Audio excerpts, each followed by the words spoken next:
A frantic lion pleaded with a man to save his dying cub. What unfolded afterward stunned everyone who later heard the story. Dr. Noah Callaway felt his pulse pounding against his ribcage as he locked eyes with the great male lion standing just 20 feet away. 15 years of treating wildlife in Kenya's Masai Mara had instilled one rule he never questioned. A male lion near a cub represented the most perilous creature on the savannah. Yet something about this moment contradicted every principle he had ever learned about lion behavior. The lion was not charging, not roaring, not showing any of the classic signs of aggression that normally signaled an imminent attack. Instead, the huge animal paced restlessly, stepping back and forth in agitation, occasionally casting glances toward something hidden in the grass before shifting his intense gaze back to Noah. Most astonishing of all, the lion was vocalizing, not with threatening roars or menacing growls, but with a series of deep grunts and soft chuffs typically reserved for communicating with members of his pride. "He's trying to communicate," Noah murmured under his breath, his scientific curiosity briefly overriding his instinct for self-preservation. Only 10 minutes earlier, Noah had been performing a routine medical check on a tranquilized elephant with his research team when the radio burst to life with an urgent message from park rangers. "Dr. Callaway, we have an unusual situation in the eastern sector near the Mara River. Male lion acting abnormally, approaching safari vehicles instead of avoiding them. Tourists evacuated as a precaution." Noah had responded instantly, taking one of the research vehicles to investigate while the rest of his team finished with the elephant. Odd behavior in predators often signaled illness. Rabies, canine distemper, or bovine tuberculosis could all alter a lion's actions, potentially endangering both humans and wildlife in the reserve. What he discovered in the eastern sector, however, was unlike anything he had ever encountered. The male lion, easily identifiable as Niota, a dominant individual the team had monitored for years, had stationed himself beside the dirt road as though intentionally seeking out human attention. When vehicles approached, rather than slipping into the grass as any wild lion normally would, Niota moved toward them, emitting continuous vocalizations. The behavior was so bizarre that rangers had correctly removed all tourists from the area, worried the lion might be sick or injured, making him unpredictable. Standing beside his vehicle with his medical kit, Noah tried to interpret the lion's actions. As a wildlife veterinarian, he had developed a finely tuned ability to read animal behavior. What he saw in Niota was not aggression. It resembled distress, something far closer to desperation. Following the lion's repeated glances, Noah slowly lifted his binoculars to examine the area behind the big male. What he spotted made his breath stall. A small lion cub, roughly 3 months old, lay almost motionless in the tall grass. Even from a distance, Noah could see the cub struggling to breathe, its unnatural posture signaling severe trouble. The situation challenged everything traditionally known about lion behavior. Mature males rarely exhibited protective concern for cubs and often killed young not fathered by them when seizing control of a pride. Yet Niota, a dominant male in his prime, was unmistakably attempting to draw attention to this distressed cub. Even more bewildering, Niota appeared to be intentionally seeking help from humans. "That can't be," Noah muttered, though the evidence unfolding before him contradicted every protocol he had ever followed in wildlife management. Making a choice that defied all established safety rules, Noah began speaking aloud in the calm and measured tone he reserved for approaching injured animals in controlled settings. "I see the cub, Niota. Is that what you're trying to show me? Your cub is sick." At the sound of Noah's voice, the lion's behavior shifted subtly. His pacing slowed. The frantic lash of his tail eased. Most astonishingly, Niota stepped back a few paces toward the cub, then fixed Noah with a look that could only be described as expectant. In that moment, Noah made a decision that would later be remembered as either reckless beyond reason or breathtakingly brave.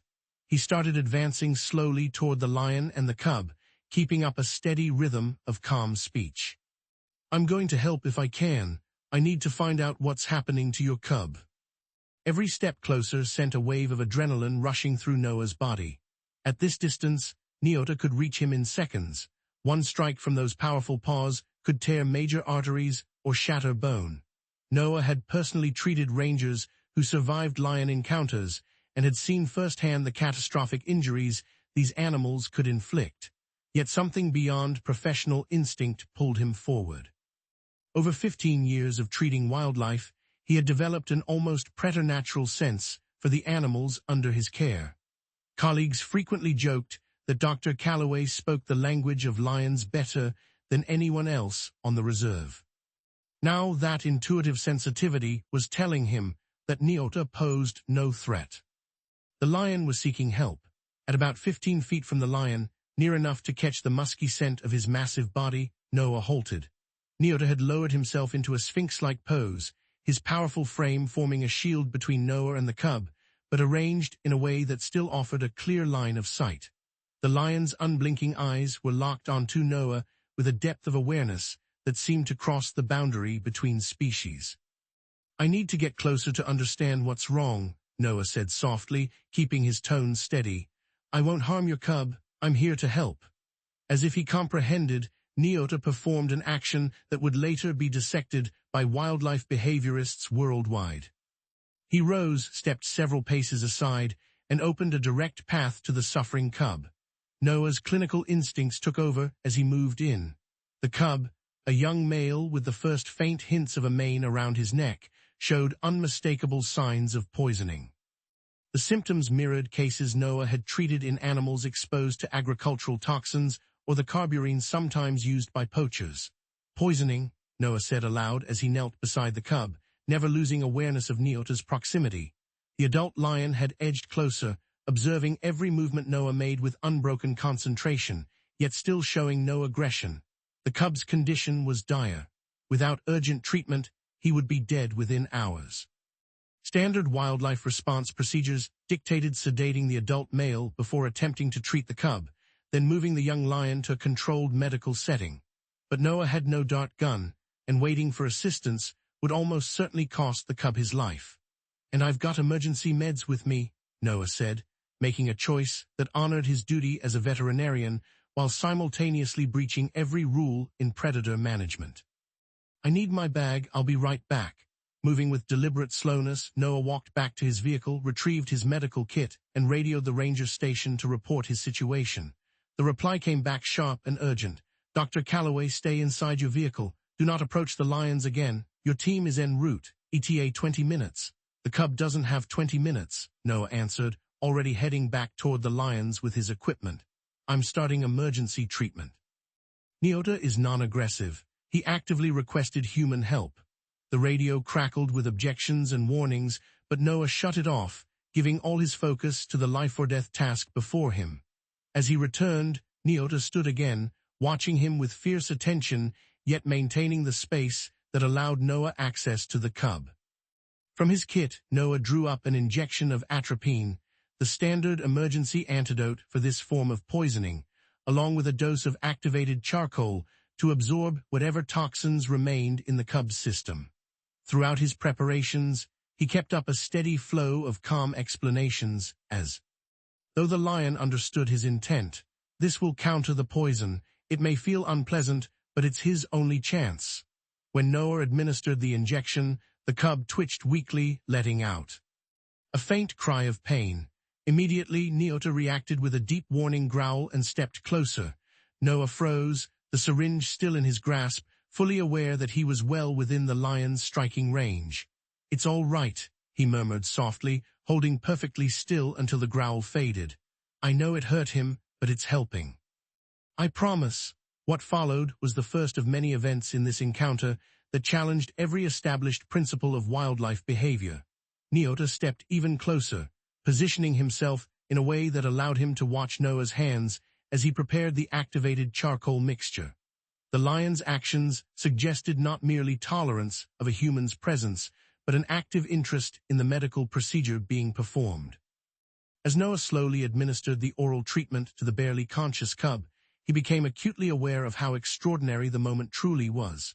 A human veterinarian tending to a wild lion cub under the vigilant, seemingly purposeful supervision of an adult male lion who had, by all indications, intentionally sought out human aid. It contradicted every scientific understanding of lion behavior. yet the reality was taking shape right in front of him. With the initial emergency treatments completed, Noah evaluated the cub's condition. The prognosis remained uncertain. Although the medications would counter the poison, the young lion's small body had absorbed a dangerous amount of toxin. Full recovery would require extensive care that was impossible to administer in the field. The distant sound of approaching vehicles shattered the fragile stillness of the scene. Noah recognized the rumbling engines of the reserve's specialized wildlife response units. The DAR team he had alerted was arriving, likely accompanied by additional rangers. Their presence would inevitably shift this unprecedented personal interaction into a standard, controlled response operation. Nyota heard the vehicles as well. His ears swiveled toward the noise, and his entire body tightened with clear apprehension. Noah realized he had only a few minutes before the team's arrival disrupted the fragile trust that had formed between him and the enormous predator.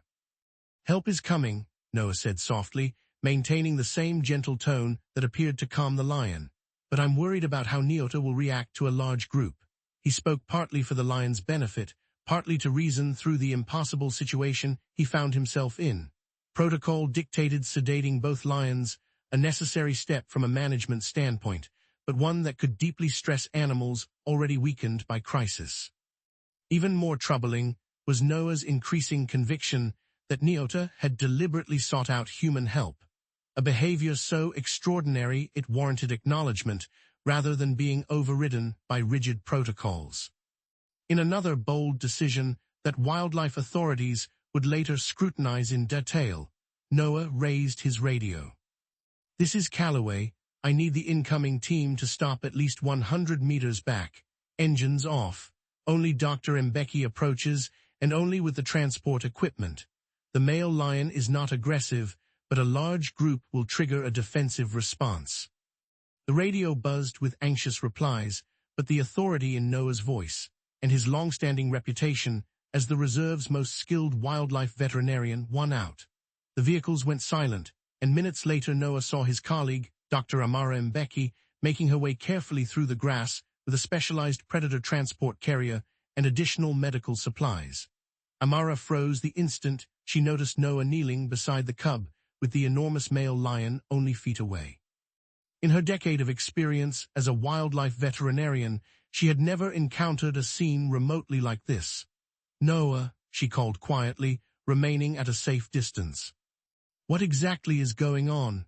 "Something extraordinary," he answered, keeping a close eye on Nyota's response to her arrival. The male lion had risen to stand, his attention flicking between Amara's approach and the cub's deteriorating condition. "The cub has been poisoned, likely carbopurine from the symptoms. I've given atropine and activated charcoal, but he needs full treatment at the facility." Amara carefully placed the carrier and equipment on the ground, her gaze never leaving the adult lion. "And the male, why hasn't he attacked?"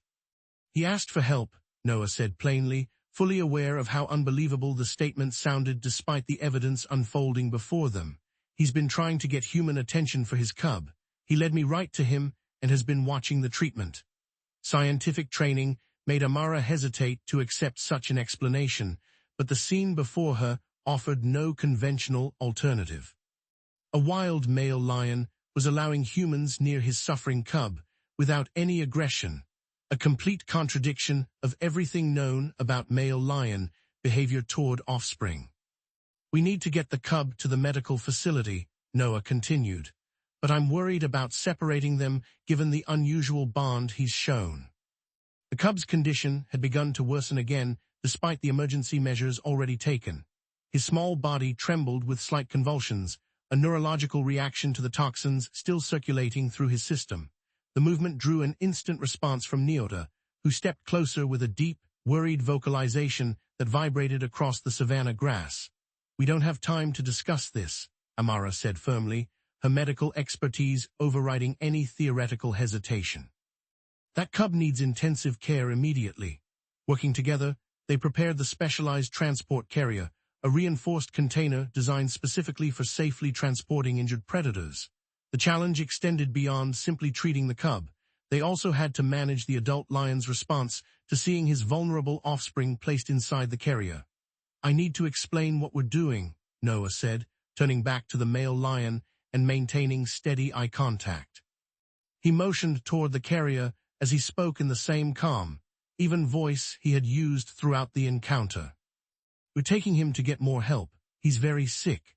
What happened next would later form the centerpiece of scientific discussions and ongoing debates among wildlife behavior experts. Nyota stepped forward to inspect the carrier, sniffing it with deliberate caution, while Noah and Amara remained absolutely motionless. After an extended olfactory examination, the lion stepped back, his posture easing from high alert to what appeared to be acceptance. "He understands," Noah whispered, though every part of his scientific training warned him not to project human interpretation onto the lion's behavior. With the utmost care, they lifted the nearly unconscious cub and placed him inside the carrier. Through the entire process, Nyota stayed just a few feet away, watching every movement closely but showing no sign of hostility. His actions contradicted accepted knowledge of predator behavior, hinting at a level of awareness most wildlife biologists would hesitate to attribute even to the most intelligent non-human animals. "He needs to go right away," Amara said as she secured the carrier. "I'll take him in my vehicle. What about the male?" It was the question that had weighed on Noah since the start of this extraordinary chain of events. Separating Nyota from his cub seemed to violate the remarkable trust that had formed, yet bringing an adult male lion to the medical facility was utterly impossible. "We monitor him," Noah decided. "I'll stay here while you take the cub. Keep me updated on his status. I want to see how Nyota reacts when they're separated." Amara departed with the critically ill cub, leaving Noah once again alone with the massive lion. Nyota's gaze remained locked on the departing vehicle, his powerful form taut with what Noah could only interpret as worry. When the vehicle finally disappeared from sight, Nyota turned back toward Noah with a low, questioning rumble. "She's taking him to get help," Noah said softly. "Better help than I can give him here." What followed was unlike anything Noah had experienced in his career. Instead of leaving once the cub was gone, Nyota lay down in the grass at the very spot where the cub had collapsed earlier, his enormous head occasionally turning toward the direction the vehicle had taken. Noah stayed put as well, documenting the unprecedented behavior and relaying updates to both the ranger station and the medical team working to save the young lion. 2 hours into this strange and silent companionship, Noah's radio crackled with a message from Amara. "The cub is responding to treatment. Bloodwork confirms carburine poisoning, likely from tainted water or bait planted by poachers. We've begun dialysis to flush his system. It's still uncertain, but he's fighting." Noah repeated the update aloud, continuing the conversational tone he had used with Nyota all afternoon. The lion's ears flicked toward the sound of his voice, and his amber eyes remained fixed on Noah with a keen intelligence that felt almost human in its depth. As dusk approached, Noah faced another dilemma. Protocol required that no one remain outside secure zones after dark, when predators became harder to predict and more active. Yet leaving without news of the cub's condition felt like a betrayal of the extraordinary trust that had formed between them. "I have to go now," Noah said, slowly rising from where he'd been sitting, "but I'll come back in the morning with news about your cub."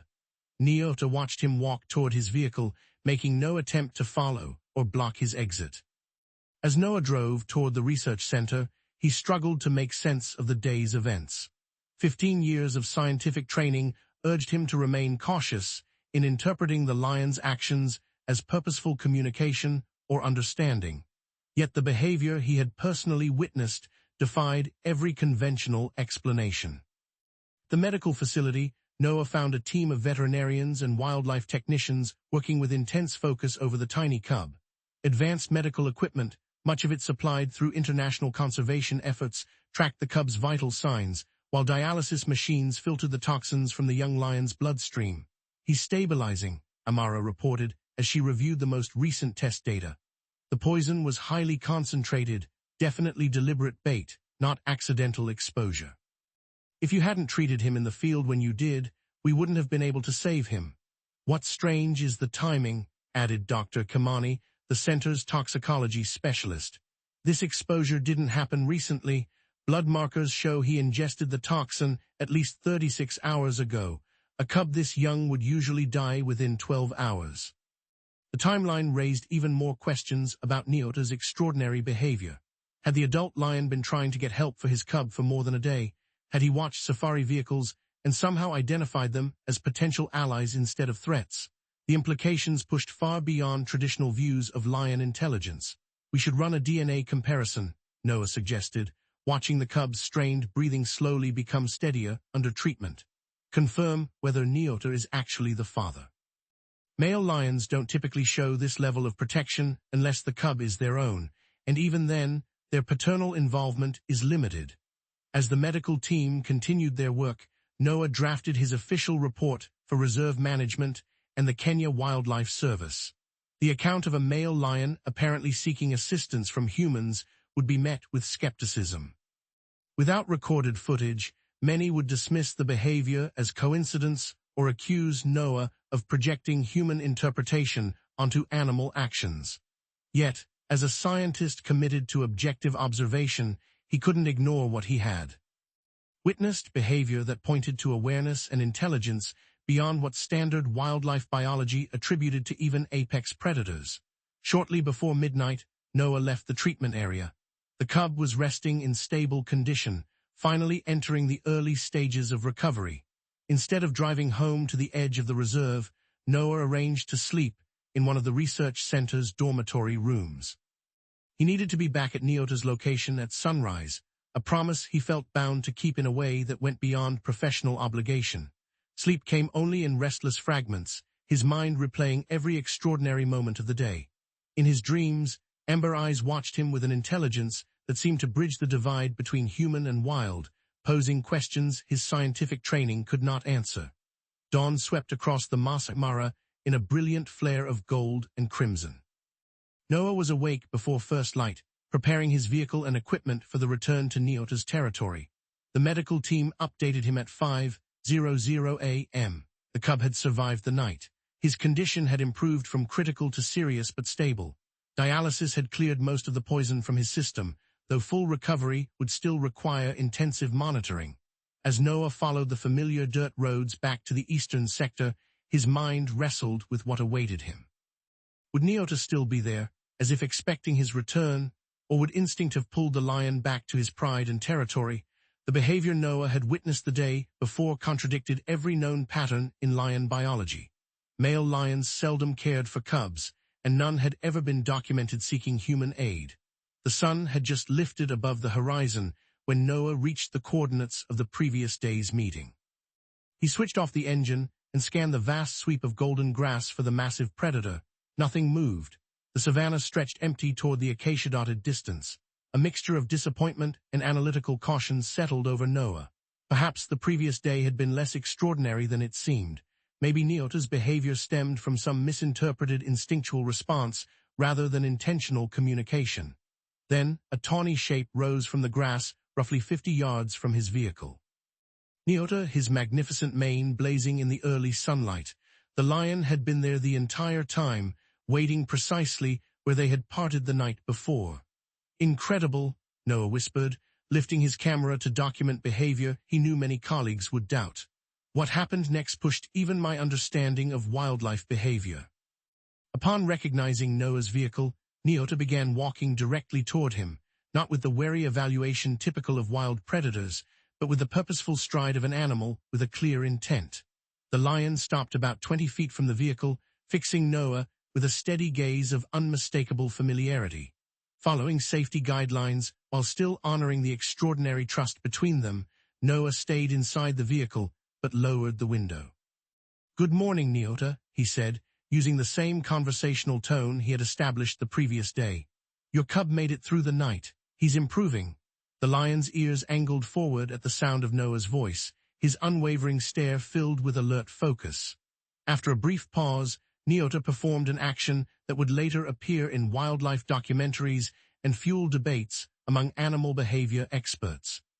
He calmly sat down, assuming a posture that was clearly non-aggressive and seemed to invite further interaction.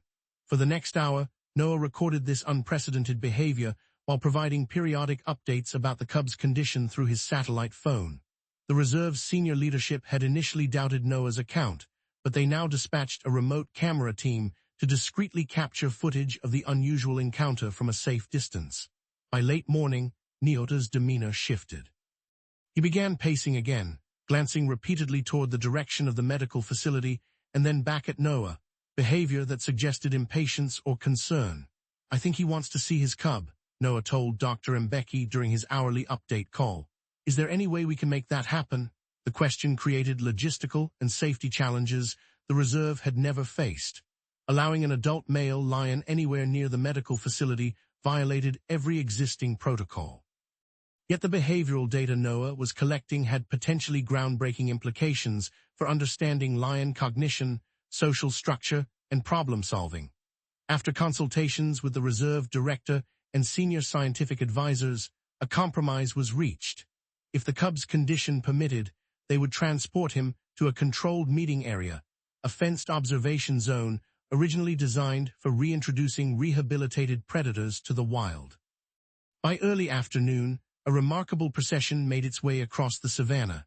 Noah's vehicle led the route, with Nyota following at a steady distance of roughly 30 yards, a behavior never before recorded in a wild male lion.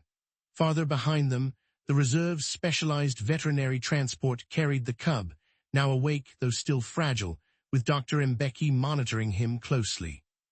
When they reached the observation zone, an enclosure fortified with reinforced fencing and a specialized gate system for predator management, the most delicate stage of the entire intervention began. The cub was placed in the central area of the enclosure, still receiving fluids through a small IV port in his foreleg. Noah stood at the gate, while Nyota watched from 20 yards away, every ounce of his attention fixed on the medical team's movements. "We're set," Amara confirmed over the radio from the safety of the observation bunker. "Vitals are stable.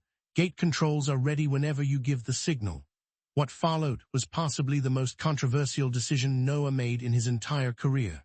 Instead of operating the gate remotely as protocol required, he chose to open it manually, standing fully exposed as the barrier slid aside to allow Nyota access to the enclosure where his cub lay.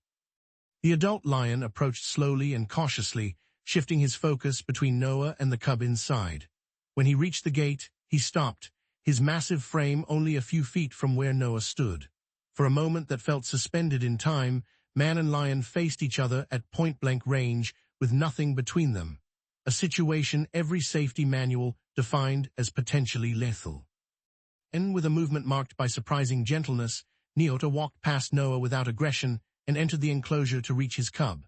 The reunion that followed was extraordinary in its tenderness. Nyota approached with slow, deliberate steps, sniffing the cub thoroughly before settling beside him and emitting a deep chuffing sound recognized by researchers as a gesture of reassurance. The cub, still weak from his ordeal, responded with a faint mew that triggered an immediate rumbling purr from the adult lion. "He's grooming around the IV site," Amara noted in amazement from the observation window, almost as though he knows not to disturb the equipment. Over the next several hours, Noah and the medical staff documented the remarkable interaction. Nyota stayed protectively near the cub, grooming him gently and allowing the veterinary team to approach periodically to adjust medication or check vital signs. The question of paternity, which Noah had raised the night before, was answered when the genetics team delivered their preliminary results. DNA samples taken from both lions confirmed what Nyota's behavior had already suggested. He was indeed the cub's biological father. Even more surprising, the genetic data revealed that the cub came from a pride different from the one Nyota currently led, pointing to an unusually complex social history that contradicted typical lion pride dynamics. As the day drew toward evening, the medical team confronted a difficult decision. The cub still needed ongoing treatment that could only be administered properly at the medical facility, yet removing him from Nyota again after their reunion risked causing distress to both lions. The solution came from Nyota himself. As the cub's most recent medication took effect, leaving him drowsy, the adult lion rose and walked to the enclosure gate where Noah stood, with the same gentle deliberation he had shown throughout the encounter. Nyota nudged the sleepy cub toward Noah, then stepped back, a gesture even the most skeptical observers interpreted as intentional communication. "He's entrusting his cub to us again," Noah said quietly. "He understands we're helping." That evening, as the cub rested in the intensive care unit, and continued to improve, Noah compiled his notes and observations for what would eventually become a landmark study on lion cognition and behavior. The events of the past 2 days had challenged long-standing assumptions about predator intelligence, social complexity, and interspecies communication. The documentation, supported by video recordings from multiple angles, would undergo rigorous scientific review, yet the consistency of the evidence made it difficult to dismiss. 3 days later, with the cub's condition upgraded to stable and a full recovery anticipated, Noah prepared for the final stage of this extraordinary intervention, returning the young lion to the wild. Standard rehabilitation practices for lion cubs normally required limiting human contact and eventually integrating them into appropriate pride environments. But Neota's unprecedented involvement complicated the situation in ways no protocol had ever accounted for. The solution blended innovative technology with respect for the unique behaviors Noah had witnessed. Using a specially constructed enclosure fitted with one-way viewing panels, the team created a secure area at the edge of Neota's territory, where the cub could finish recovering while still allowing his father to maintain proximity without human interference. The morning of the transfer arrived crisp and bright. Noah personally supervised the cub's preparation for transport, pleased to see how much strength the young lion had regained. His golden fur, once dull from illness, now shone with renewed vitality. "He's ready," Amara said, after completing the final medical evaluation. "The toxins are entirely gone from his system, and he's eating solid food again. With continued observation, he should make a complete recovery." At the release site, Neota was already present, his immense figure poised at the boundary marked with scent indicators. In the days since the initial crisis, the adult lion had balanced his responsibilities to the pride with repeated returns to the area where he had first sought human help, as though checking for his cub's return. The reunion unfolded with the same remarkable gentleness that had defined their interactions from the beginning. When the transport crate opened, the cub stepped out cautiously, immediately sensing his father's presence. Neota approached with deliberate restraint, greeting the cub with soft head bumps and deep, vibrating vocalizations that rippled across the grasslands. Watching from a safe distance through binoculars, Noah saw a moment that represented both scientific triumph and a profound challenge to established understanding of animal behavior. The connection between this adult male lion and his cub, and the apparent trust Neota had placed in human intervention, hinted at cognitive and emotional capacities rarely attributed to apex predators. Over the months that followed, Noah's team continued to document the evolving relationship between Neota and his growing cub. Unlike most male lions, who played minimal roles in raising offspring, Neota integrated the young lion fully into his pride and exhibited ongoing protective behavior that researchers seldom observed in wild lion populations. The case study, published in the Journal of Wildlife Behavior under the title Cognitive Complexity and Social Awareness in Panthera leo, documentation of unprecedented assistance-seeking behavior, sparked intense debate across the scientific community. Critics warned against reading human motivations into animal behavior, offering alternative explanations for Neota's actions.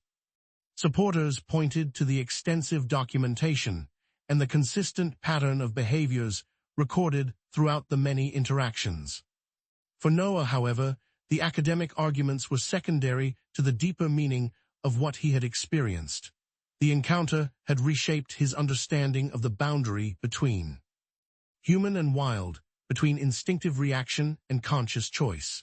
In Neota's amber eyes, he had seen something that defied the limits of conventional scientific categorization, an interspecies recognition that suggested a shared understanding more profound than current biology could fully explain.